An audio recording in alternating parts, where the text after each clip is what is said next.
The Walls of Babylon.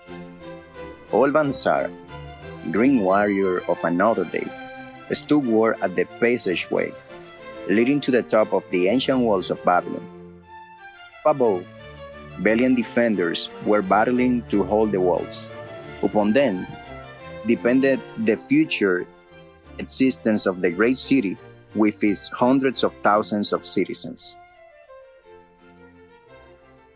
Over the walls came to the roar of the attacking armies, the yelling of many men, the trampling of thousands of horses, the defending boom of the battering rams pondering the bronze gates. In the street behind the gate lounged the spearmen, waiting to defend the entrance should the gates give away. They were but few for the task. The main armies of Babylon were with the king, far away in the east of the great expedition against the Elamites. No attack upon the city having been anticipated during their absence, the defending forces were small. Unexpectedly, from the north, bore down two mighty armies of the Assyrians, and now the walls must hold or Babylon was doomed. About Bansar were great crowds of citizens, white faces and terrified, eagerly seeking news of the battle, with hushed how they view the stream of the wounded and dead being carried or let out of the passageway. Here was the crucial point of attack. After 3 days of circling about the city, the enemy had suddenly thrown his great strength against this section and this gate.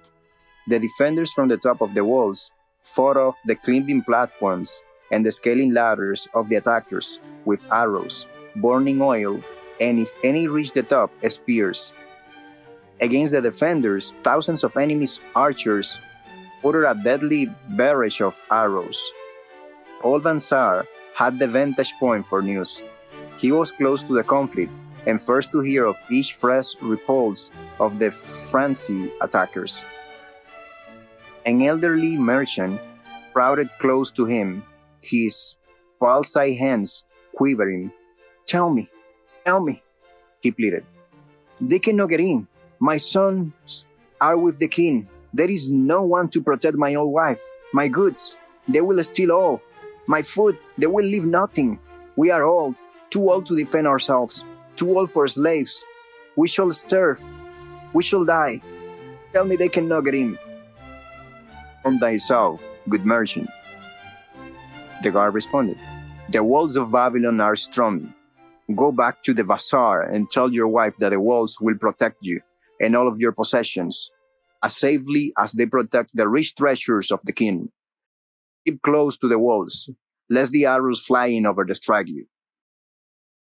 A woman with a baby in arms took the old man's place as he withdrew. Sergeant, what news from the top?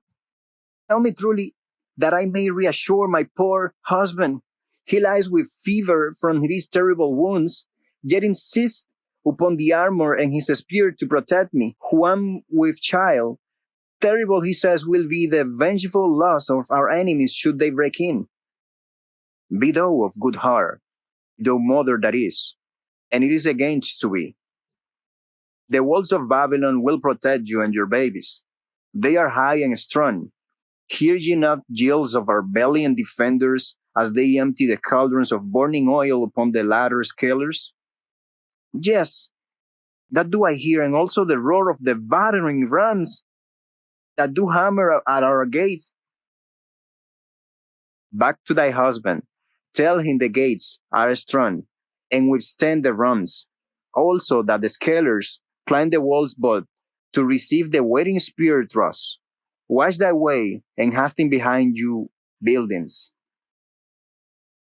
Bansar stepped aside to clear the passage for heavily armed reinforcements, as with clanking bronze shields and heavy tread. They tramped by a small girl plugged at the gate. Tell me, please, soldier, are we safe? She pleaded. I hear the awful noises. I see the men all bleeding. I am so frightened. What will become of our family, of my mother, little brother, and the baby? The grin of old campaigner blinked his eyes and thrust forward his chin as he beheld the child. Be not afraid, little one. he reassured her. The walls of Babylon will protect you, a mother, a little brother, and the baby. It was for the safety of such as you that the good Queen Semiramis built them over 100 years ago. Never have they been broken through. Go back and tell your mother, a little brother, and the baby that the walls of Babylon will protect them and they need have no fear. Day after day, Olbansar stood at his post and watched the reinforcements fill up the passageway, there to stay and fight until wounded or dead they came down once more. Around him, unceasingly crowded the throngs of frightened citizens, eagerly seeking to learn if the walls would hold. To all he gave his answer, with the fine dignity of an old soldier. The walls of Babylon will protect you. For 3 weeks and 5 days, the attack waged with scarcely ceasing violence. Harder and grimmer set the job of Bansar as the passage behind, wet with the blood of the many wounded, was chalked into the mud by the never-ceasing streams of men passing up and staggering down. Each day the slaughtered attackers piled up in heaps before the wall. Each night they were carried back and buried by their comrades. Upon the 5th night of the 4th week, the clamor without diminish. The first sticks of daylight, illuminating the plains, disclosed great clouds of dust raised by the threatening armies. A mighty shout went up from the defenders.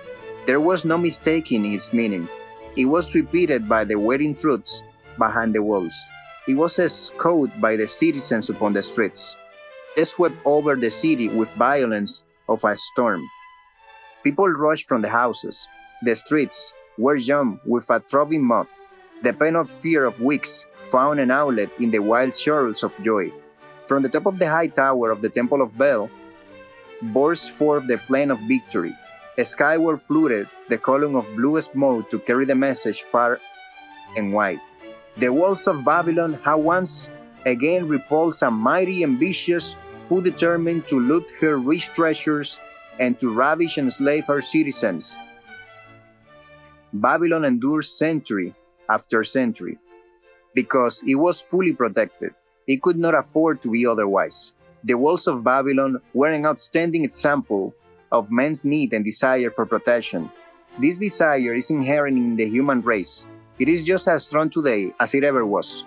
But we have developed broader and better plans to accomplish the same purpose. In this day, behind the impregnable walls of insurance, saving accounts, and dependable investments, we can guard ourselves against the unexpected tragedies that may enter any door and seep themselves before any fireside. We cannot afford to be without adequate protection.